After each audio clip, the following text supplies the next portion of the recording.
پہلے نہیں نکل سکتا. سب کچھ تنے تنہا اللہ رب العزت نے بنایا ہے اور ہر چیز پر اللہ کی نگاہ ہے. زمین میں جو کچھ ہو رہا ہے، آسمانوں میں جو کچھ ہو رہا ہے، پہاڑوں کی کھو میں جو کچھ ہو رہا ہے، ان سب کو اللہ جانتا ہے. اللہ علیم ہے، سب کچھ جانتا ہے، بصیر ہے، سب کچھ دیکھتا ہے. یہاں تک کہ اس چھوٹے سے کیڑے کی چلنے کی آواز کو وہ سمع رب سنتا ہے. سب کچھ تنے تنہا اللہ کے کنٹرول میں ہے. اور ساری مخلوق کو بنانے کے بعد اللہ جل جلالہ من والہ نے یہ فیصلہ فرمایا ہے کہ اے انسان یہ ساری مخلوق میں نے تیرے لیے بنائی. زمین تیرے لیے، آسمان تیرے لیے، سورج تیرے لیے، چاند تیرے لیے، ستارے تیرے لیے، دریا تیرے لیے، پہاڑ تیرے لیے.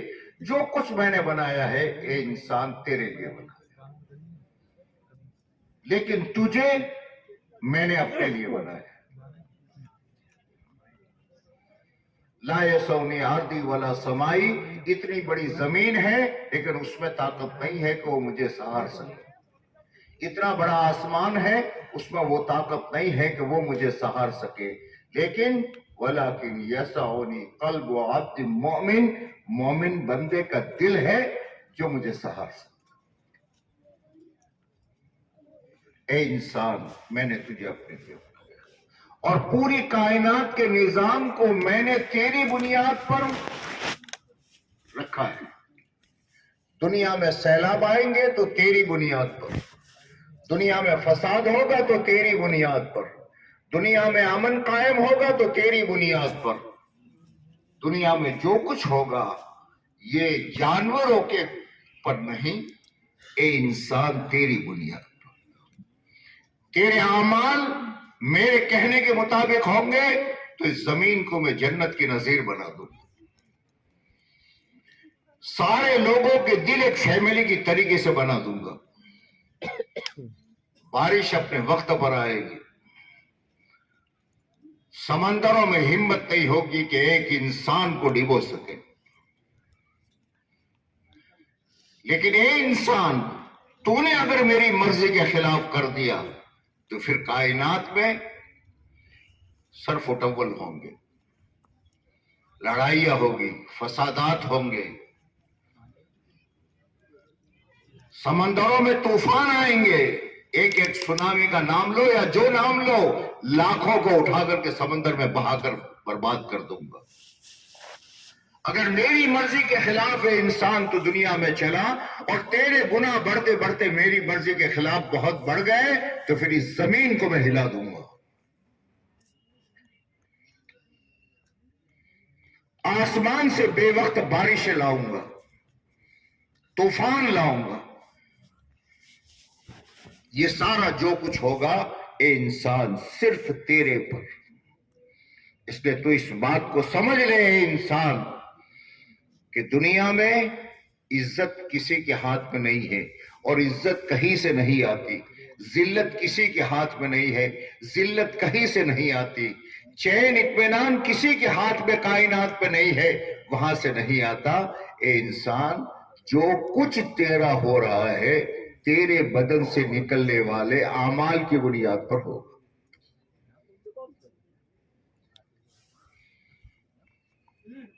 ذلت باہر سے نہیں آئے گی، تیرے اندر سے آئے گی. ہلاکتیں باہر سے نہیں آئے گی، تیرے اندر سے نکلے گی. یہ میں نے تجھے 5، 5.5، 6 فٹ کی باڈی دی ہے، اس میں سے تیرا امن، چین، برکتیں، مصیبتیں، یہ سب کچھ اس کے اندر سے نکلے. کوئی تجھے عزت نہیں دے سکتا. عزت دینے والا میں ہوں، ذلیل کرنے والا میں ہوں. میں چاہوں گا تو فرعون کو تخت پر بٹھا کر، قارون حامان کو وزارت کی کرسی پر بٹھا کر، نمرود کو اس زمانے کا بادشاہ بنا کر قارون کو سونے چاندی میں رکھ کر میں چاہوں گا تو اسے وہاں رکھ کر ذلیل کر دوں. عزت باہر سے نہیں آتی، ذلت باہر سے نہیں آتی، آرام اونچی بلڈنگوں سے نہیں آتا، سکون چین اچھے بیڈ روموں سے نہیں آتا، اچھی کاروں سے نہیں آتا. اے انسان، چین اور سکون نکلے گا تیرے اندر سے. اس لیے اللہ جل جلالہ والوں نے انسانوں کو دنیا میں بھیجا اور بڑی ہی محبت سے اس انسان کو اللہ نے پالا ہے. یہی ہم دنیا میں تھوڑے آ گئے. احادیث قدسیہ میں بڑے پیار سے اللہ نے کہا ہے، میں نے تجھے تیری ماں کے پیٹ میں رکھا، میں نے ہی تجھے سنبھالا، میں نے ہی تیرے اعضاء دیے. تیری ماں کو تو یہ بھی پتا نہیں تھا کہ تو لڑکا ہے کہ لڑکی ہے. میں نے ہی وہاں بنایا تجھے، میں نے ہی تیری ناک بنائی، میں نے ہی تیرے کان بنائے، میں نے ہی تیرے ہاتھ بنائے، میں نے ہی تیری زبان بنائی، میں نے ہی تیری اندر کی ہسلی پسلی دل دماغ سب کچھ میں نے ہی بنایا.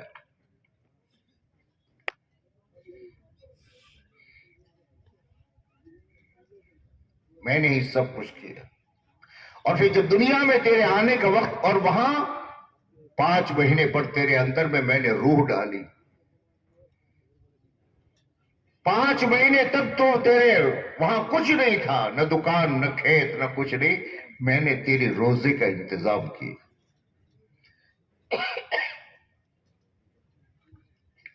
جب دنیا میں آیا تو یہی نہیں آیا. ثم السبیل یسرا، میں نے راستہ آسان کیا ہے. میں نے آسمان سے فرشتوں کو بھیجا، اور وہ فرشتہ ماں کے پیٹ پر اس نے اپنا پر مارا، اور فرشتے کے پر پر تو دنیا میں آیا ہے. بڑی عزت سے خدا اسے لائے. تیری ماں کے دل میں محبت میں نے ڈالی کہ جو رات کو جاگتی ہے تو تیرے لیے، تیرے رونے پر بے چین ہو جاتی ہے، میں نے ڈالی. اگر میں ماں کی محبت نہ ڈالتا تو رات بھر پیشاب اور پاخانے میں پڑا رہتا اور تجھے کوئی پوچھنے والا نہ ہوتا. وہ ماں جب بچہ روتا ہے اور بہت زیادہ روتا ہے تو ماں روتی ہے ساتھ میں. ارے پگلی تو کیوں روتی ہے؟ میرا بیٹا رو رہا ہے. جتنے کپڑے تھے تو نے پیشاب کر کر کے سب خراب کر دیے. یہ بدلا، پھر دوسرا، پھر پیشاب کیا تو نے، پھر بدلا، پھر بدلا. بدلتے بدلتے ایک کپڑا بھی تو نے صاف نہیں رہنے دیا، اور پھر تو نے پیشاب کیا. تو ماں کیا کرتی؟ اس پیشاب میں وہ ماس ہو جاتی ہے اور تجھے سوکھے میں سلاتی. کس نے ڈالی؟ تیرے باپ پہ تیری محبت کس نے ڈالی کہ تیرے لیے دنیا کی نوکریاں کر رہا ہے، تیرے لیے ذلیل ہو رہا ہے، تیرے لیے پتہ نہیں کہاں کہاں کا سامان اٹھا رہا ہے؟ کس کے لیے؟ اس سے پوچھو بھائی کیوں تکلیف اٹھاتا ہے اللہ کے بندے؟ 2 روٹی کھانی ہے، فوراً کہے کہ مولانا اپنی تو گزر گئی، بچوں کی زندگی آرام سے گزری. اس اللہ نے یہ سب کچھ کیا. بدن میں طاقت تھی، بات لمبی ہو رہی، بدن میں طاقت تھی، قوت تھی، اور پھر اس انسان سے یہ کہا کہ دیکھ تیری آبادی کا راستہ، تو دنیا میں اگر زندہ رہنا چاہتا ہے اور آباد ہونا چاہتا ہے اور ہر نفع نقصان کو سے بچنا اور سنبھالنا چاہتا ہے، تو پھر تیرے لیے میں نے اپنا دین دیا ہے. یہ میرے اوامر جو تجھے نظر آتے ہیں، یہ میرے اوامر تیری جان ہے. چاہے دکان ہو، چاہے کھیت ہو، چاہے شادی ہو، چاہے غمی ہو، کچھ بھی ہو. جیسے تیرے جسم میں اے انسان تیری پوری باڈی ہے، پوری باڈی تیری حرکت میں ہے. نفع کی چیز آتی ہے لپکتی ہے، نقصان کی چیز آتی ہے بچتی ہے. لیکن اس پوری باڈی میں مین کیا ہے؟ ان کا تیری جان ہے. اگر جان ہے تیرے میں تو بھاگ بھی سکے گا، تو کھا بھی سکے گا، پی سکے گا. لیکن اگر جان لے لی ہے تو پھر یہ آنکھ پر آ کر کے سانپ ڈس مارے گا تو یہ آنکھ رو نہیں سکتی، یہ پاؤں بھاگ نہیں سکتے. صاحب کیا ہوا؟ کیا ہوا؟ کہ جان اس کے اندر سے نکل گئی. صاحب نہ نکلتے دیکھی ہے. تم میں سے ہر آدمی سے میں پوچھوں بھائی ہاتھ ہے تمہارا؟ ان کا بتاؤ، بتائیں گے. کان ہے؟ بتائیں گے. لیکن میں تم سے پوچھتا ہوں جان ہے تمہارے؟ ارے بولو، ارے بولو. کون کہ اسی لیے تو بیٹھے ہیں یہاں. جان ہے؟ ذرا دکھاؤ تو ایک آدھ کھڑا ہو کر. یہی جان ہے. یہ جان ہے تب تک تقاضا سارے کام کے ہیں. جان نکل گئی پھر کیا ہوگا؟ کہ صاحب جان نکل گئی تو پھر کچھ دنوں کے بعد، کچھ گھنٹوں کے بعد میں یہ بدن پھولے گا. دنیا دیکھے گی صاحب موٹا ہو رہا ہے. چھوٹا سا بچہ بعد او میرے ابا کتنے دنوں سے وٹامن کھا رہے تھے موٹے نہیں ہوتے، تب دیکھو آج تو موٹے ہو گئے. وہ اچھا نہیں جانتا.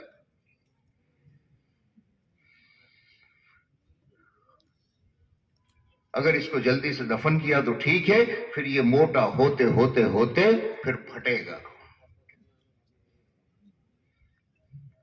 او بچے، اے بچے بھائی بیٹھ، تماشا نہ بناؤ. وہی پھٹے گا اور اس کی بدبو سے گھر والے بھی نہیں رہ سکیں گے. یہ روح ہے کیا؟ یہ روح ہے کیا؟ اللہ کے نبی علیہ السلام سے مشرکین نے پوچھا یسالونک عن الروح، لوگ آپ سے پوچھتے ہیں روح کیا ہے؟ کہو قل الروح من امر ربی، یہ میرے رب کا ایک حکم ہے. جیسے جسم میں اللہ کا حکم جب تک زندہ ہے، یہ جسم کام کا ہے. جس دن اس کے اندر سے روح نکل گئی کہ صاحب یہ پھر مصیبت کا ذریعہ ہے. ایسے زندگی گزارنے کے لیے اللہ نے اپنے نبیوں کے ذریعے سے زندگی کے تمام شعبوں کے احکامات دیے ہیں. احکامات کو اوامر کہتے ہیں.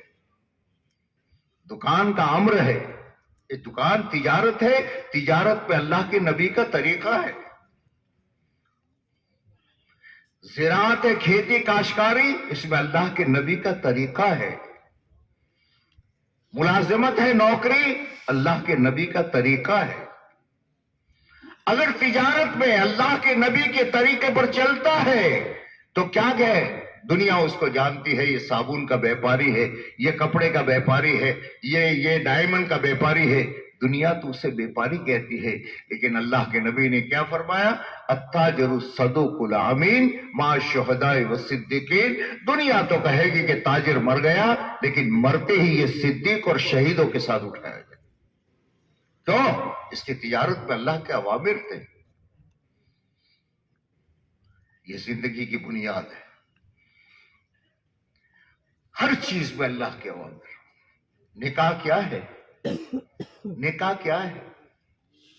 ایک نظام ہے. ایک عمر ہو گئی، پھر اس کے بعد کہ کھانا پینا جیسے اس کا تقاضا ہے، اس لیے ہر ایک کو جوڑے کا تقاضا ہے. نکاح کیوں؟ ان کا ایک اللہ کا امر ہے. نکاح کو اللہ کے نبی فرماتے میری سنت ہے. میری سنت. نکاح کی غرض و غایت کیا ہے؟ تاکہ دونوں میں سے ہر ایک لتسکنوا الیہا، دنیا بھر کا تھکا ہارا پریشان، لیکن اپنے گھر میں اپنی بیوی اور اپنے گھر میں پہنچا تو سب سکون ملے. وجعل بینکم مودۃ ورحمہ، دونوں کے درمیان میں محبت اور رحمت بنا دی. ایک کو دوسرے کا لباس بنا دیا. آدمی بڑا ہو گیا، بالغ ہو گیا تو پھر اس کے سطر کو بہن نہیں دے سکتی، ماں نہیں دیکھ سکتی، بھائی نہیں دیکھ سکتا. جس ماں نے پالا ہے وہ ماں بچے کے بالغ ہونے کے بعد ماں بچے کی سطر کو نہیں دیکھ سکتی. لیکن ایک پرائی کو حق تعالی شانہ نے نکاح کے ذریعے سے جوڑا. ان کا بیوی کا تو اس کا لباس ہے، وہ تیرا لباس.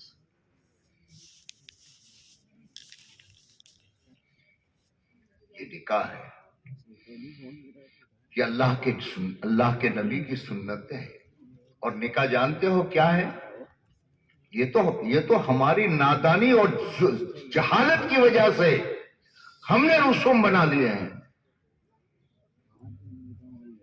نکاح کا طریقہ اللہ کے نبی نے دیا ہے، اور نکاح عبادت ہے. اسے سمجھو، جیسے نماز عبادت ہے.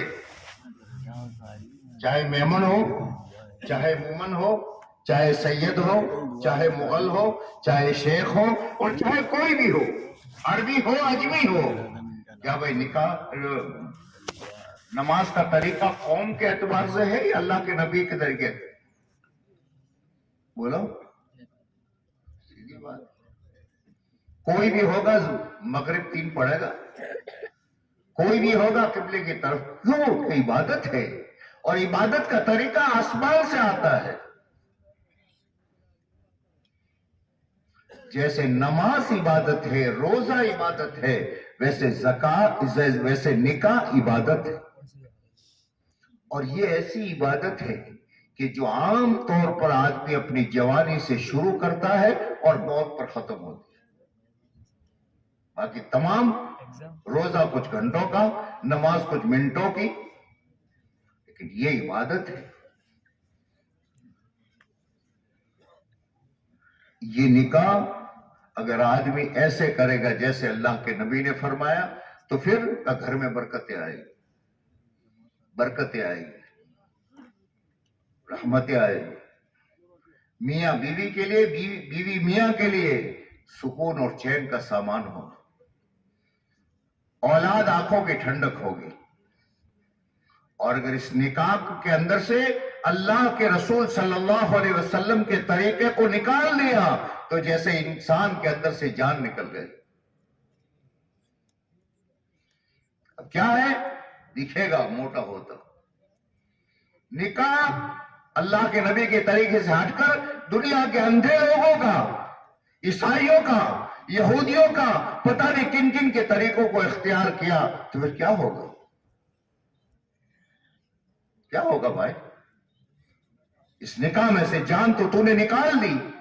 دیکھے گا میرا بیٹا یو گھوڑے پر سوار ہوا، گدھے پر سوار ہوا، دنیا دیکھ رہی ہے فلا ہے اور فلا ہے، لیکن پھر شوہر بیوی سے توبہ مانگ رہا ہے اور بیوی شوہر سے توبہ مانگ رہا ہے. وجہ کہ جو شادی کا امر تھا اسے نکال دیا. بس آخری بات کہہ دوں، عام طور پر سنو، اے جوانوں، شادی والوں میری بات سنیو.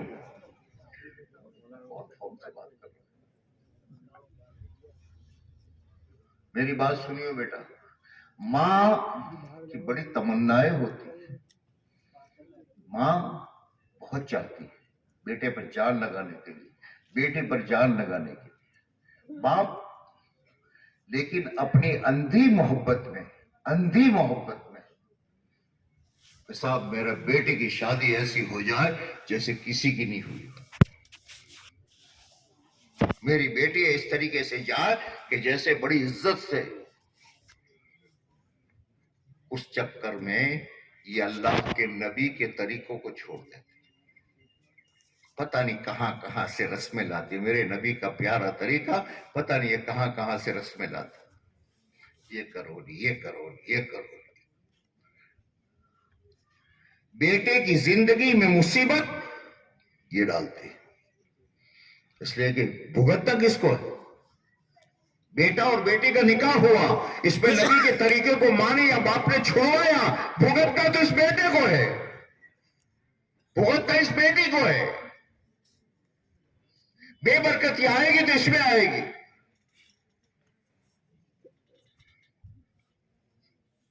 وہیں بٹھا دو بھائی، درشید وہیں بٹھاؤ. سمجھ رہے ہو میری بات کو؟ نبی کے طریقے کو صرف اپنی محبت میں یہ برباد کر رہے. بھگتنا بچے. اس لیے میں اپنے بچوں سے کہتا ہوں بیٹا سنبھل کے رہی ہو. یہ تو کہے گی یوں کرنا ہے یوں کرنا ہے یہاں ناچنا ہے وہ کرنا ہے، لیکن پھر کل مر کے چلی گئی اور پھر گھر میں مصیبت آئی، اے چھوکرے تیرے تو بیوی کا غلام بن گیا، بڑھایا تو نے نبی کے طریقے کو چھوڑ کر تو نے اس مصیبت کو برداشت کیا. میرے دوستو جیسے اور ساری چیزیں سیکھتے ہو یہ سیکھو، علماء کے پاس جاؤ کہ خدا کے واسطے ہمیں بتاؤ ہمارے نبی صلی اللہ علیہ وسلم کا نکاح کا طریقہ کیا تھا، اسے زندگی میں لاؤ، اس سے برکتیں آئے گی. لیکن اس کی طاقت کب پیدا ہوگی؟ جب اللہ کی راہ میں نکلو گے اور اللہ کی راہ میں نکل کر کے تعلیم کے حلقوں میں بیٹھو گے، ایمان کی دعوت کو دو گے، ایمان کی دعوت کو سنو گے، اندر میں وہ طاقت آئے گی جو دین پر چلا ہے. اس کے بغیر نہیں ہوتا. جیسے دنیا میں چلنے بھاگنے کے لیے بدن کی طاقت ضروری ہے، ویسے دین پر چلنے کے لیے ایمان کی طاقت ضروری ہے. اسی کے لیے یہ اجتماعات ہے، اسی کے لیے یہ محنت ہے، اسی کے لیے. اللہ ہم سب کو توفیق نصیب فرما.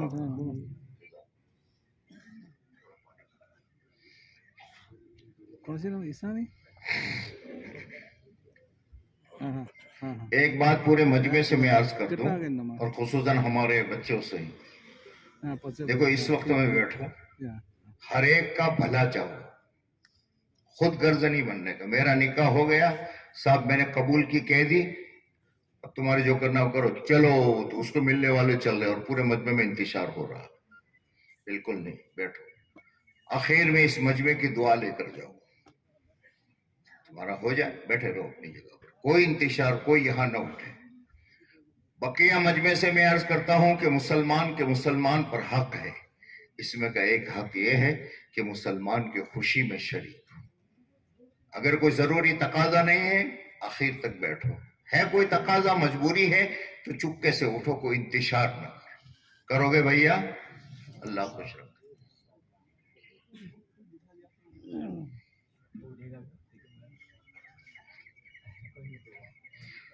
الحمد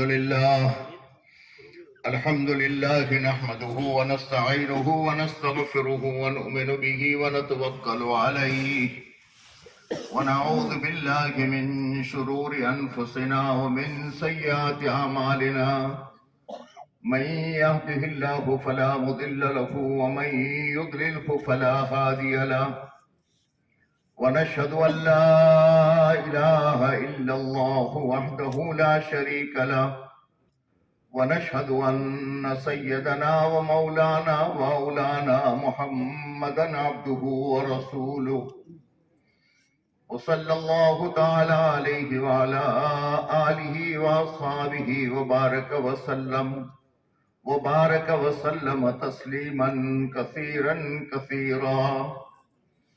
أما بعد فأعوذ بالله من الشيطان الرجيم. بسم الله الرحمن الرحيم.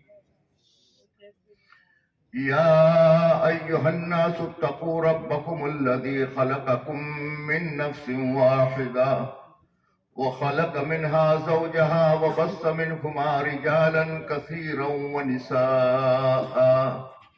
واتقوا الله الذي تساءلون به والأرحام إن